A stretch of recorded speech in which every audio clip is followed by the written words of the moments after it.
നീതി നടപ്പാക്കേണ്ടവർക്കെതിരെ നീതിപീഠത്തെ സമീപിക്കേണ്ട ഗതികേട്. കമ്മ്യൂണിസ്റ്റ് സർക്കാരാണ്, കൂടുതൽ ജനകീയമാവേണ്ടതാണ്. സംരക്ഷിക്കാൻ ആളുകളുണ്ട് എന്നുള്ളത് കൊണ്ട് തന്നെ നടപടികൾ ഒരിക്കലും പ്രതീക്ഷിക്കരുത്. ഈ സർക്കാർ സഭയിൽ സമർപ്പിച്ച കണക്ക് പ്രകാരം ഇത് 952 പേർ ക്രിമിനലുകളാണെന്നുള്ളതാണ്. ഈ കഴിഞ്ഞ 10 വർഷത്തിനിടയിൽ 17ലധികം കസ്റ്റഡി മരണങ്ങൾ തന്നെ ഉണ്ടായിട്ടുണ്ട്.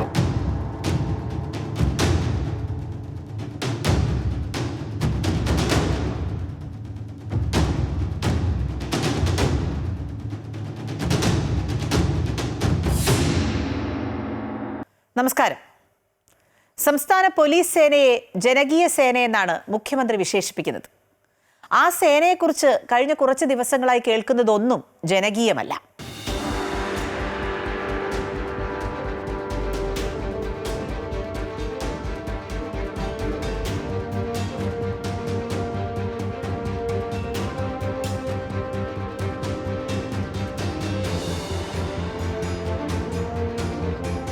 സേനയെ കളങ്കപ്പെടുത്തുന്ന പെരുമാറ്റമാണ്.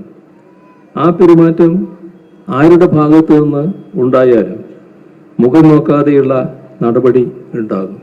സേനയുടെ സംശുദ്ധിയോടെ യോജിച്ച് പ്രവർത്തിക്കാൻ കഴിയാത്ത ഒരാളും ഈ സേനയിൽ വേണ്ട എന്നത് തന്നെയാണ് സർക്കാരിൻ്റെ നിലപാട്. അങ്ങനെ ചില നമുക്ക് ഗവൺമെന്റിനും സമൂഹത്തിനും ദോഷപ്പേരുണ്ടാക്കുകയും ഈ സേനയിൽ തന്നെ നിലനിർത്തുവാൻ യോഗ്യതയില്ലാത്ത ചില ഓഫീസർമാരുണ്ട്. അവരെല്ലാം കൈകാര്യം ചെയ്യാൻ വേണ്ടി പോവുകയാണ്. ആഭ്യന്തര വകുപ്പിന് നേരെ ഒരു കാലത്തും ഇല്ലാത്ത തരത്തിലുള്ള രൂക്ഷമായ തെളിവുകൾ സഹിതമുള്ള വിഷ്വൽ തെളിവുകൾ അടക്കമുള്ള ആരോപണങ്ങൾ വന്നിട്ടും മുഖ്യമന്ത്രി എന്തുകൊണ്ടാണ് മൗനം പാലിക്കുന്നത്? മുഖ്യമന്ത്രി ആരെയാണ് സംരക്ഷിക്കുന്നത്? പോലീസ് ക്രൂരതയുടെ നേർചിത്രം പല CCTV ദൃശ്യങ്ങളിലൂടെ നമ്മൾ കണ്ടു.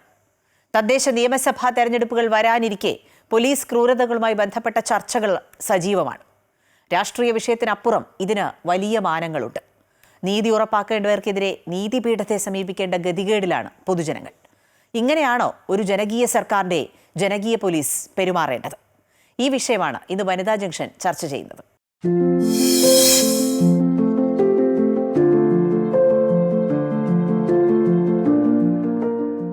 മായ, ഞാൻ പറഞ്ഞ പോലെ ജനകീയ സർക്കാരാണ്.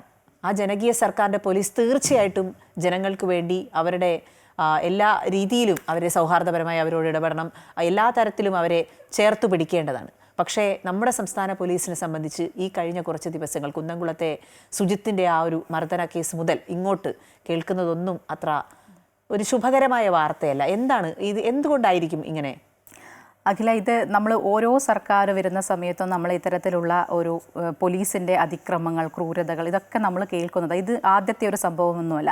ഈ കുന്നംകുളം സംഭവം അത് ഈ ഒരു CCTV ദൃശ്യങ്ങൾ പ്രചരിച്ചതുകൊണ്ടാണ് നമ്മൾ ഈ രീതിയിൽ ഇപ്പോൾ വീണ്ടും ഇക്കാര്യങ്ങളൊക്കെ ചർച്ച ചെയ്യുന്നത്.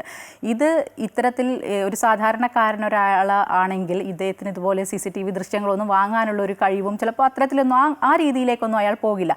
ഇത് പക്ഷെ ഒരു പൊതുപ്രവർത്തകനാണ്. അവൻ നിരന്തര നിയമ പോരാട്ടമൊക്കെ നടത്തിയതിൻ്റെ കാരണം CCTV ദൃശ്യങ്ങൾ വന്നു, അത് പ്രചരിച്ചു. അപ്പോഴെല്ലാവരും ഞെട്ടി.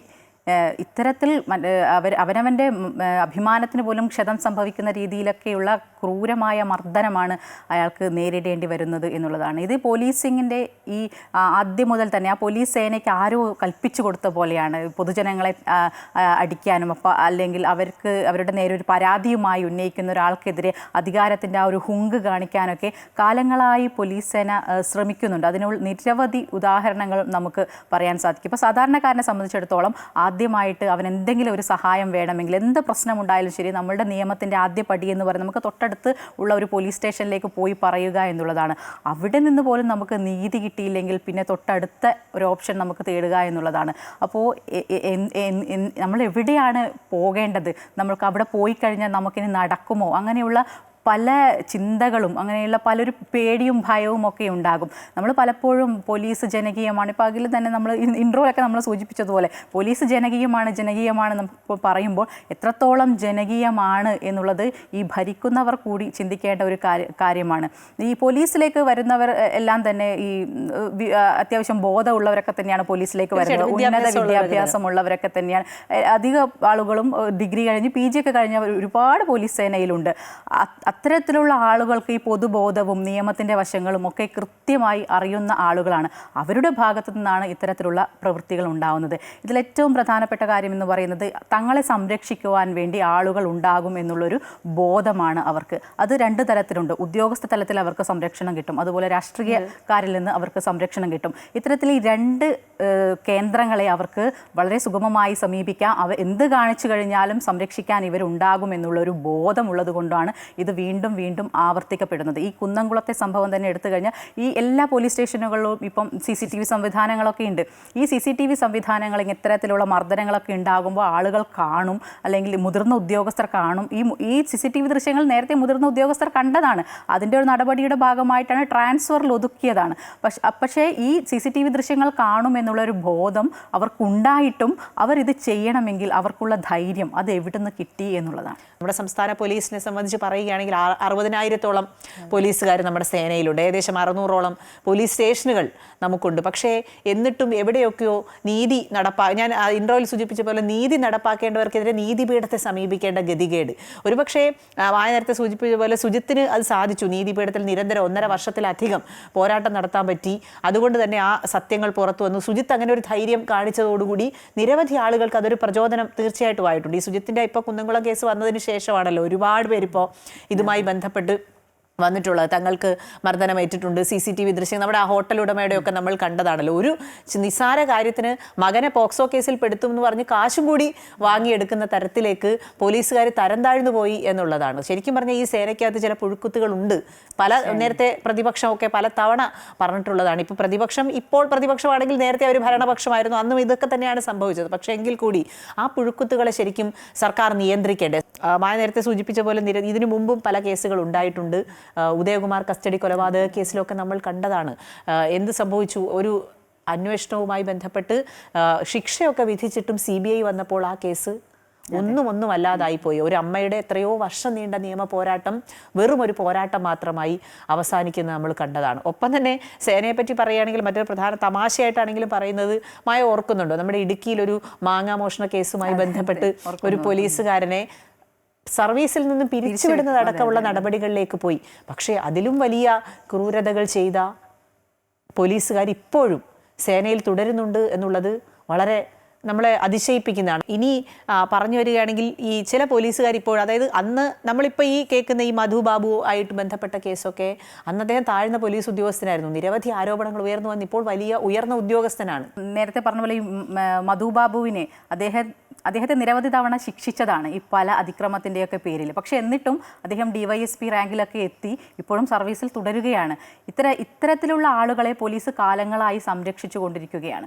ഈ നേരത്തെ സൂചിപ്പിച്ചതുപോലെ 60,000-ത്തിലധികം പോലീസുകാരുണ്ട്.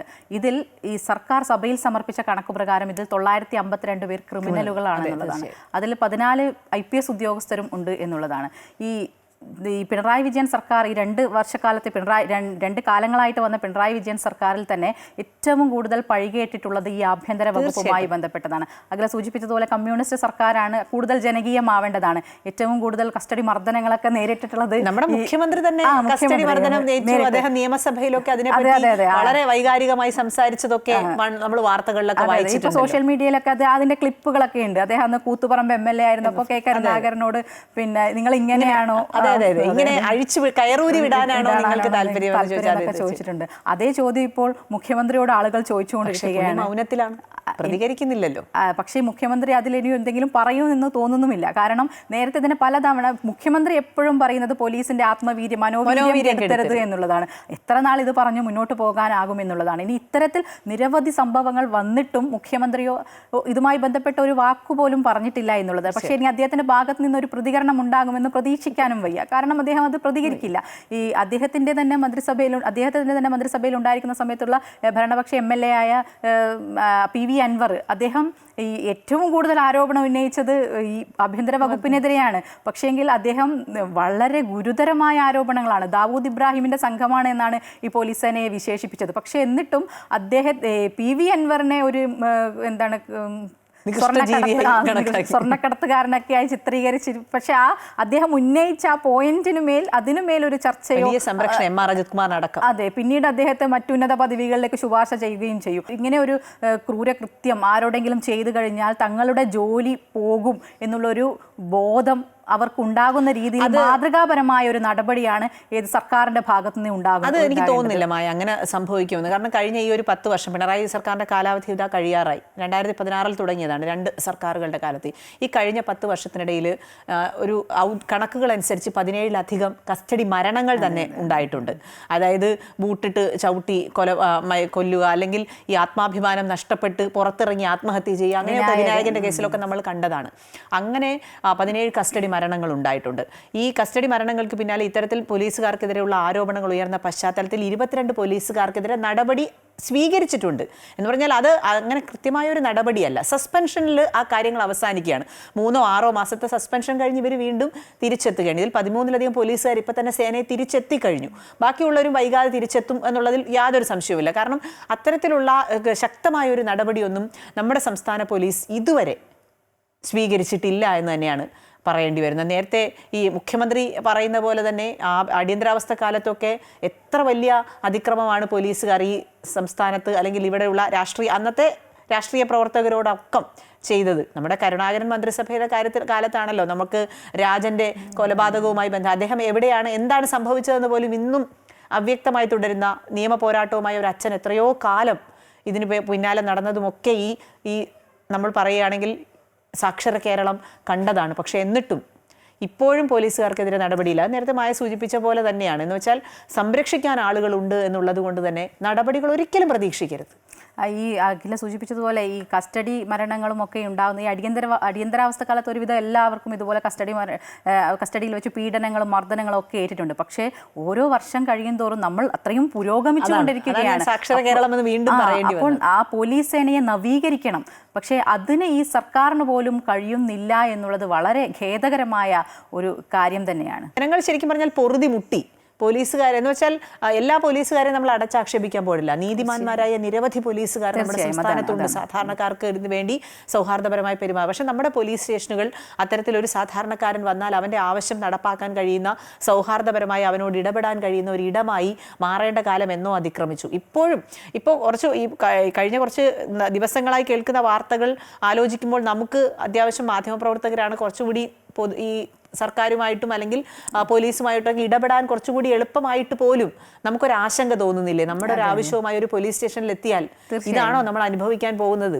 അതായത് പൊതുപ്രവർത്തകർക്ക് പോലും അത്തരത്തിൽ അനുഭവങ്ങൾ ഉണ്ടാകുമ്പോൾ സ്വാഭാവികമായും നമുക്ക് സംശയമുണ്ടാകും. അങ്ങനെ നമുക്ക് സംശയമുണ്ടാകുമ്പോൾ തീരെയും സാധാരണക്കാരായ മറ്റൊരു മാർഗവുമില്ലാത്ത തികച്ചും അജ്ഞരായ ചില മനുഷ്യർ അവരെവിടെയാണ്, എങ്ങനെയാണ് അവരിതിനെതിരെ പോരാടുക എന്നുള്ള ചോദ്യം തീർച്ചയായിട്ടും ഈ സമൂഹത്തിൽ ഉയർന്നു വരും. മാറ്റം എന്തായാലും ഉണ്ടാകേണ്ടതാണ്. 2011 ഉണ്ടാക്കിയ നിയമം അനുസരിച്ചൊക്കെ ഒരുപാട് നല്ല കാര്യങ്ങളൊക്കെ ഈ ഇത്തരത്തിലുള്ള അതിക്രമങ്ങളൊക്കെ ഒഴിവാക്കാനുള്ള കാര്യങ്ങളും അതുപോലെ കമ്മ്യൂണിറ്റി പോലീസിങ്ങിനെ കുറിച്ചൊക്കെ ജനമൈത്രി പോലീസ്, അതെ, അതൊക്കെ അതിൽ നിന്ന് ഉണ്ടായതാണ്. അപ്പോൾ വളരെ മികച്ച ഒരു നിയമമാണ് നമ്മുടെ 2011 സർക്കാർ ഉണ്ടാക്കിയിരിക്കുന്നത്.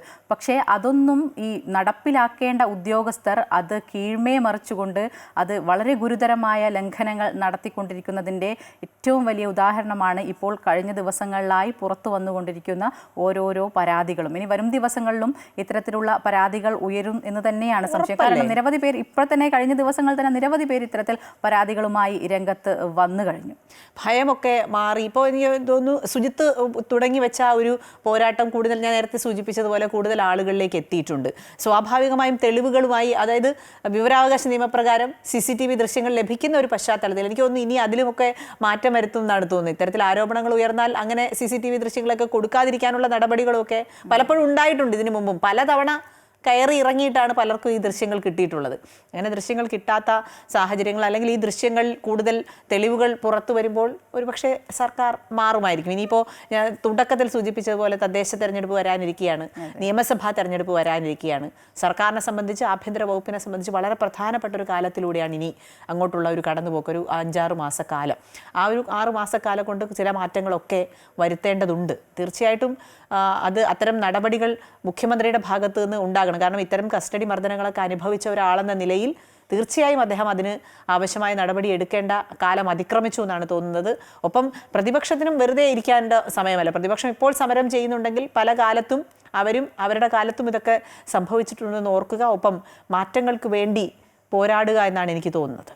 തീർച്ചയായും അതിനുള്ള ബാധ്യത, ഈ കാര്യങ്ങൾ വിശദീകരിക്കാനുള്ള ബാധ്യത സർക്കാരിനും കൂടിയുണ്ട്. കാരണം ജനങ്ങൾ തിരഞ്ഞെടുത്ത സർക്കാരാണ്. അതുകൊണ്ട് ഈ മർദ്ദനങ്ങളുടെ അടിസ്ഥാനത്തിൽ എന്താണ് സംഭവിച്ചുകൊണ്ടിരിക്കുന്നത് എന്നുള്ളതിൽ ഒരു വ്യക്തതയും വിശദീകരണവും തീർച്ചയായും മുഖ്യമന്ത്രി കൂടി നൽകേണ്ടതായിട്ടുണ്ട്. ഈ നേരത്തെ നമ്മുടെ ഭരണഘടന എത്ര മികച്ചതാണെങ്കിലും അത് നടപ്പിലാക്കുന്നവരുടെ ഒരു മൂല്യബോധം ഇത് പ്രതിഫലിക്കുമെന്നാണ് ഡോക്ടർ BR അംബേദ്കർ പറഞ്ഞിരിക്കുന്നത്. അപ്പോൾ ഇതും കൂടി കൂട്ടി വായിക്കുകയാണ്. അത് നടപ്പിലാക്കുന്നവരുടെ ബോധം കൂടി ഇതിൽ പ്രതിഫലിക്കും എന്നുള്ളതാണ്. സേനയെ അടച്ചാക്ഷേപിക്കുകയല്ല, നല്ലവരും നീതിമാന്മാരുമായ നിരവധി പേർ നമ്മുടെ സംസ്ഥാന പോലീസിലുണ്ട്. പക്ഷേ തെറ്റുകൾ ഒരിക്കലും അംഗീകരിക്കാനാവില്ല. അവിടെ കൊടിയുടെ നിറമോ നക്ഷത്രങ്ങളുടെ എണ്ണമോ ഒന്നും പരിഗണിക്കേണ്ടതില്ല. മാറേണ്ട കാര്യങ്ങൾ മാറുക തന്നെ വേണം. സ്വയം തിരുത്തിയില്ലെങ്കിൽ തിരുത്താൻ സർക്കാർ ബാധ്യസ്ഥരാണ്.